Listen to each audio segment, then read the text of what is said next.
നമസ്കാരം മലയാളി വാർത്തയിലേക്ക് സ്വാഗതം. കാനഡയിലെ ഓന്റാറിയോയിൽ മലയാളി യുവതി ഡോണ സാജൻ എന്ന 29 വയസ്സുകാരിയെ അതിദാരുണമായി കൊല്ലപ്പെട്ടിട്ട് 2 വർഷം പൂർത്തിയാകുമ്പോൾ പ്രതിയായ ഭർത്താവ് ലാൽ കുന്നംപുഴ പൗലോസ് പിടികിട്ടാപ്പുള്ളിയായി തുടരുകയാണ്. പ്രതിയെ പിടികൂടാനാകാതെ കാനഡിയൻ പോലീസും ഇന്ത്യൻ അന്വേഷണ ഏജൻസികളും ഇരുട്ടിൽ തപ്പിക്കൊണ്ടിരിക്കുകയാണ്. 2024 മെയ് 7-ന് ഒഷാവയിലെ വസതിയിലാണ് ചാലക്കുടി സ്വദേശിനിയായ ഡോണയെ മരിച്ച നിലയിൽ കണ്ടെത്തിയത്. കൊലപാതകം നടത്തിയ ഉടൻ തന്നെ പ്രതി രാജ്യം വിട്ടതാണ് അന്വേഷണ സംഘത്തെ വലയ്ക്കുന്നത്. ഇമെയിൽ സന്ദേശവും ഞെട്ടിക്കുന്ന കൊലപാതകവും. തങ്ങൾ രണ്ടുപേരും ജീവനൊടുക്കാൻ പോവുകയാണ് എന്ന് കാണിച്ച് ലാൽ മെയ് 7-ന് രാവിലെ ഡോണയുടെ സഹോദരൻ ഡെൽജോയ്ക്ക് അയച്ച ഇമെയിൽ സന്ദേശമാണ് ദുരന്തം പുറം ലോകം അറിയിച്ചത്.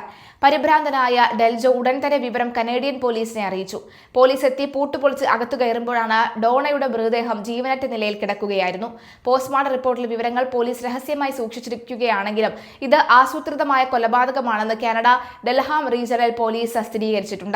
ഡൽഹിയിലേക്ക് കടന്നതായി സൂചനയും ഉണ്ട്. എന്തുകൊണ്ട് അറസ്റ്റ് വൈകുന്നു എന്ന ചോദ്യം ഉയരുകയാണ്.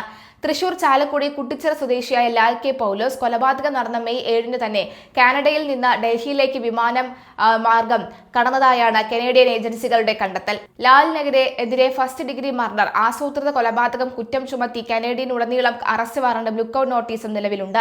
എന്നാൽ ഇന്ത്യയിൽ എത്തിച്ചേർന്ന പ്രതിക്ക് സാങ്കേതികവും നിയമപരവുമായ തടസ്സങ്ങൾ കാരണം രക്ഷപ്പെടാൻ സാധിച്ചു എന്നാണ് വിവരം. കാനഡയും ഇന്ത്യയും തമ്മിലുള്ള കുറ്റവാളികളെ കൈമാറുന്ന നടപടികളിലെ കാലതാമസവും അന്വേഷണ ഏജൻസികൾ തമ്മിലുള്ള ഏകോപനമില്ലായ്മയും പ്രതിക്ക് ഒളിവിൽ കഴിയാൻ സഹായകരമാകുന്നു എന്ന വിമർശനം ശക്തമാണ്. ഇഴഞ്ഞു നീങ്ങി അന്വേഷണം.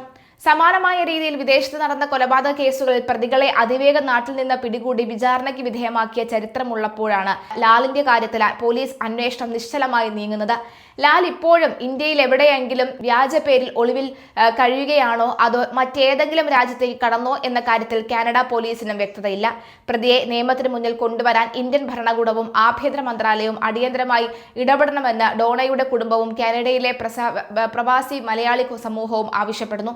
പ്രതിയെക്കുറിച്ച് എന്തെങ്കിലും വിവരം ലഭിക്കുന്നവർ Canada Durham regional police homicide യൂണിറ്റുമായോ ക്രൈം സ്റ്റോപ്പേഴ്സ് വഴിയോ ബന്ധപ്പെടണമെന്നാണ് അധികൃതരുടെ അഭ്യർത്ഥന.